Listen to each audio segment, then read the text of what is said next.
Welcome back to Let's Play JoJo's Bizarre Adventure Golden Wind. This is the second fight, where Bushiroadi, having learned something about King Crimson's ability, is fighting once again, this time in an effort to escape. There's only one secret factor in this fight, and you get it automatically.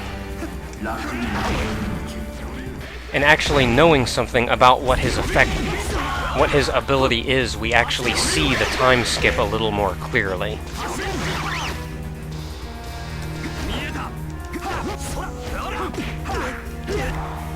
Now, one kind of interesting thing about what they did in the anime, If they had an anime, that'd be good. Oh yeah. Interesting thing they did in the manga, though, was, since without a cause there is no effect, while he's skipping time, he can't actually attack anyone. Because the attack would be essentially useless. No, I honestly don't believe that. I don't know who thought that up. I honestly believe it's that it just erases the time between the effect. It doesn't erase the effect itself. Well, again, it's if you get shot with a bullet, the bullet starts on one side of you and then immediately skips behind you. Yeah. Since there's no method of it passing through you. If he runs up and punches someone while time is skipping, essentially, his punch will have never connected. Nah, I just don't believe that. Well, so I don't care how many people say that.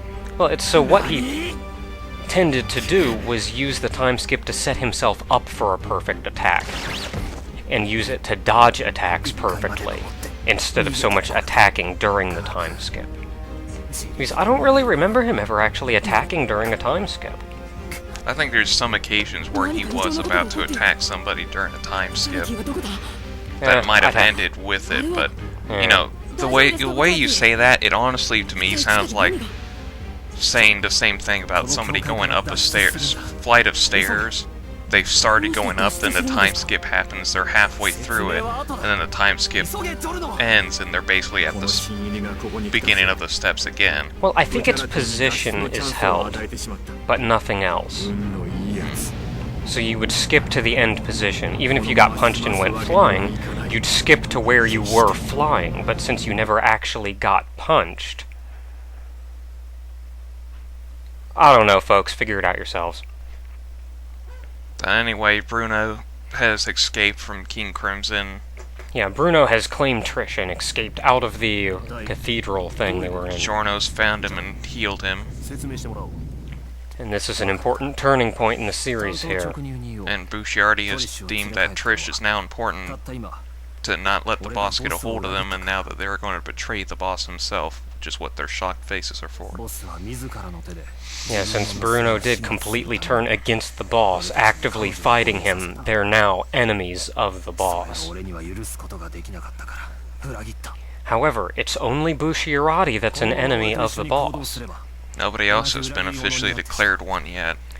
So he's essentially issuing a welcome to everyone. If they want to follow him and forsake the boss, they're welcome to.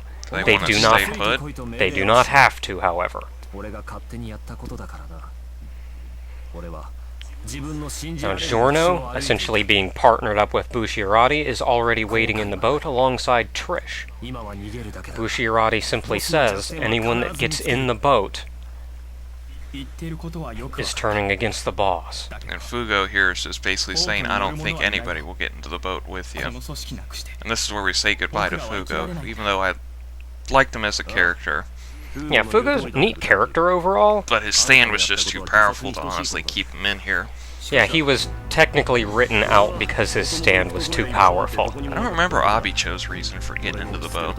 I think it was just respect for Bushiroadi. Probably. Really. Mista gets in the boat, but he tells Giorno his reason, which I can't remember exactly. I think he's because he thinks Giorno's planning to make Bushiroadi the new boss or something like that. And he just wants to stay here and watch. Yeah, wants to see what becomes of Bushiroadi, probably. Poor Norencia doesn't even know what to do. Yeah, he's essentially scared crapless. He wants nothing more than to go along with Bushiroadi, but he's certain if he does, he'll be killed. And he just can't do it without an order, and Bushiardi just basically says that this is not an order, you make up your own mind, Norencia. Yeah, if you order me to come, I'll come with you, but you have to make up your own mind. I can't tell you what to do. And so they drive off.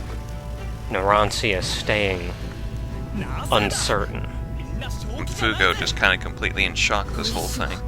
Norencia's part here is kind of important because he's just realizing that Trish is exactly like him and what happened in his past. I have a bit of a flashback on his part here. So he thinks Trish is the exact same thing as me. And who says it here? Yeah, it's Giorno.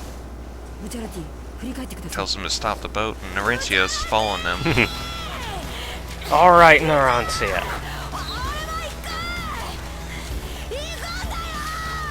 Just basically yelling, Trish is just like me. So... yeah, not gonna just leave her to...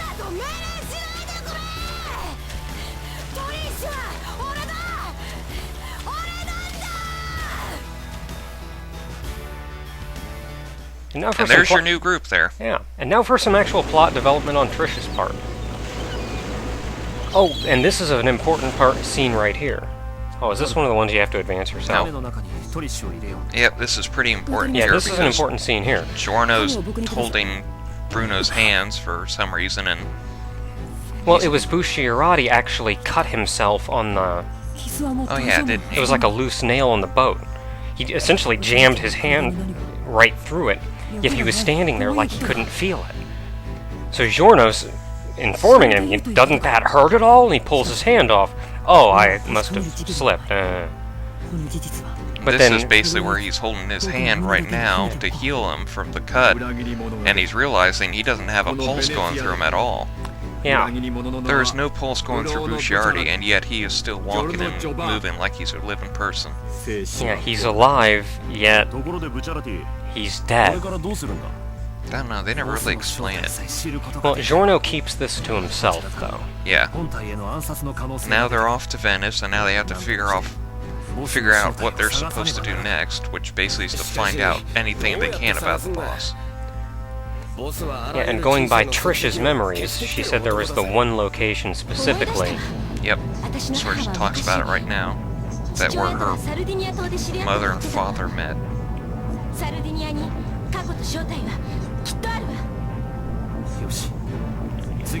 So now they're going to go to that island, I think it's Sarinta or something like that. I don't remember. Yeah, if we go there, though, we may learn something about the boss. And Bushiarati is now a dead man. Getting a punch through the heart will do that to you. Yep. So until next time, everyone, we'll pick up on Chapter 8. We sadly don't have enough time for the next cutscene. So until then, so long, everyone.